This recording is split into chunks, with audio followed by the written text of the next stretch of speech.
9:30 p.m. At 8:26 p.m., a severe thunderstorm was located near Lafayette, or 7 miles west of Tulin, moving east at 15 miles per hour. Hazard, 60 miles per hour with gusts and quarter-size hail.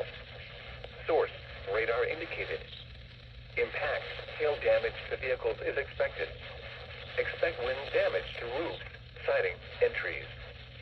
This severe thunderstorm will be near Lafayette around 8:30 p.m.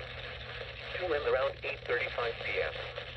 Other locations in the path of this severe thunderstorm include Wyoming. This includes Interstate 74 between mile markers 34 and 47. For your protection, move to an interior room on the lowest floor of a building.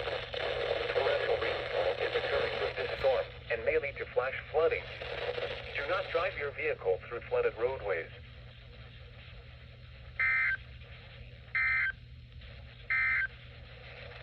The National